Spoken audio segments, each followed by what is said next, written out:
Hello guys, Trivandrum മിഷസിലെ പുതിയൊരു വീട്ടിലേക്ക് സ്വാഗതം.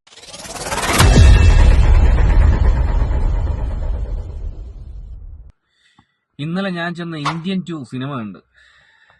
എന്റെ പൊന്നോ, എന്നാ സൂപ്പർ പടമാ എന്ന് പറയണമെങ്കിൽ ഞാൻ കണ്ണുപൊട്ടനായിരിക്കണം. സത്യം പറഞ്ഞ എനിക്ക് അവിടെ നിന്ന് ഇറങ്ങി ഓടാനാണ് തോന്നിയത്. ഇങ്ങനെയൊക്കെ ഒരു സിനിമയെ ആക്കാൻ പറ്റുമെന്നാണ്. ഈ ശങ്കർ സാറിന് എന്ത് പറ്റി? ഗൈസ്, എന്തായാലും കൊടുത്ത പൈസയും പോയി, വെറുതെ 3 മണിക്കൂറും കളഞ്ഞ്.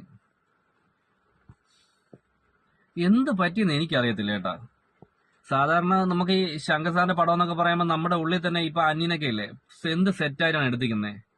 പക്ഷെ ഇത് ഒരു പടത്തിൽ എങ്ങനെയൊക്കെ വേസ്റ്റ് ആക്കാൻ പറ്റും ആ രീതിയിൽ എല്ലാം ചെയ്തിട്ടുണ്ട്. അത് പോയിട്ട് ഈ നമ്മുടെ കമലഹാസൻ സാറിന്റെ അഭിനയം, സാർ സത്യം പറഞ്ഞ ഈ സ്ക്രിപ്റ്റ് ഒക്കെ കേട്ടിട്ടാണോ ചെന്ന് അഭിനയിച്ചെന്നോലും എനിക്ക് മനസ്സിലാവുന്നില്ല കേട്ടാ. എന്നുവെച്ചാൽ അത്രയ്ക്ക് പടം എന്തു പറയാനാ, ഞാൻ പറയുന്നില്ല. നിങ്ങളൊന്ന് കണ്ടു നോക്കിയിട്ട് എന്തായാലും അഭിപ്രായം പറയണം. സത്യമായിട്ട് ഗൈസ്, എനിക്ക് ആ തിയേറ്ററിൽ നിന്ന് ഇറങ്ങി ഓടാനാണ് തോന്നിയത്. അത്രമാത്രം ഒരു രക്ഷയില്ല കേട്ടാ. പിന്നെ കുറച്ച് എന്താ പറയാനാ, മാക്സിമം അവര് ലാഗ് ആക്കിയിട്ടുണ്ട്. പടം നല്ല വലിച്ചു നീട്ടി തന്നെ ചെയ്തിട്ടുണ്ട്. പിന്നെ എടുത്ത് പറയുകയാണെങ്കിൽ സിദ്ധാർത്ഥനെ കൊണ്ട് പറ്റുന്ന രീതിയിൽ ഇമോഷണൽ സീൻസ് ഒക്കെ അദ്ദേഹത്തെ കൊണ്ട് പറ്റുന്ന രീതിയിൽ എല്ലാം ചെയ്തിട്ടുണ്ട്. പിന്നെ ഇതിൽ എനിക്ക് കുറച്ചെങ്കിലും ഇഷ്ടപ്പെട്ട കുറച്ച് സീനുകളുണ്ട്. നമ്മുടെ നെടുമുടി വേണു സാറിനായാലും അതുപോലെ തന്നെ വിവേകില്ലേ, അദ്ദേഹത്തിന്റെ ഒക്കെ റോളുകളൊക്കെ ഈ AI വഴിയൊക്കെ അവർ നല്ല രീതിയിൽ ചെയ്തിട്ടുണ്ട്. അപ്പൊ അതെനിക്ക് ആ റോളുകളൊക്കെ ഇഷ്ടപ്പെട്ടു. പിന്നെ ഒരിക്കലും നടക്കാത്ത കുറെ എന്തു പറയാനാ, നമ്മുടെ മർമാണി ചികിത്സ, ആ രീതിയിലുള്ള കുറെ കലാപരിപാടികൾ വരുന്നുണ്ട്. അപ്പൊ നമ്മൾ ഈ മർമാണി ചികിത്സ വെച്ച് ആളെ ഇങ്ങനെ എന്താ പറയാനാ, കുത്തുമ്പോ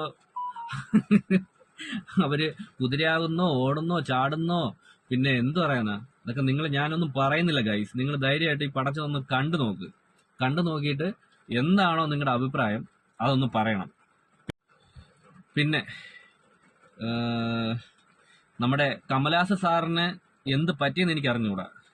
ലാസ്റ്റ് കുറെ ഈ കുറച്ച് നല്ല കിട്ടിയിലും കുറച്ച് ഫൈറ്റിങ് കാര്യങ്ങളൊക്കെ വരുന്നുണ്ട്.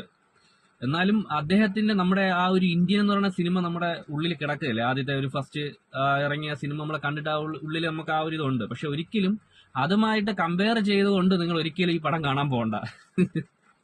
ഒരു കാര്യമില്ല.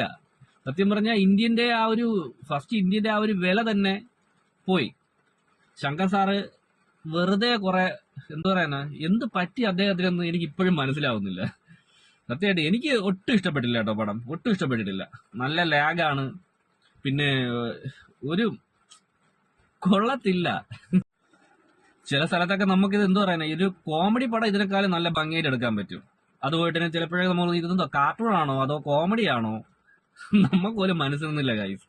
എന്തായാലും നിങ്ങൾ തീർച്ചയായിട്ടും, എനിക്ക് ഈ ഒരു പടം വളരെ ബാഡായിട്ടാണ് ഫീൽ ചെയ്തത്. ഒരു 250 കോടി രൂപയോളം ഈ പടത്തിനെ ചെലവാക്കിയിട്ടുണ്ടെന്നാണ് പറയുന്നത്. എന്തായാലും ആ പൈസ എല്ലാം വെറുതെ ആയി ഗൈസ്. ഞാൻ കൂടുതലൊന്നും പറയുന്നില്ല. നിങ്ങൾ എന്തായാലും ഞാനൊരു കാര്യം പറയാം, ഒരു പടത്തിന് നമുക്ക് എങ്ങനെയൊക്കെ ഏതൊക്കെ രീതിയിൽ കൊല്ലാൻ പറ്റൂ ആ രീതിയിലെല്ലാം കൊന്നു വെച്ചിട്ടുണ്ട്. എന്റെ കിളി പോയാണ് ഇരിക്കുന്നത്. അപ്പൊ നമുക്കൊരു പുതിയൊരു വീഡിയോ ആയിട്ട് വീണ്ടും കാണുന്നവരെ, ട്രിവാൻഡ്രം മിഷ സൈനിങ് ഓഫ്.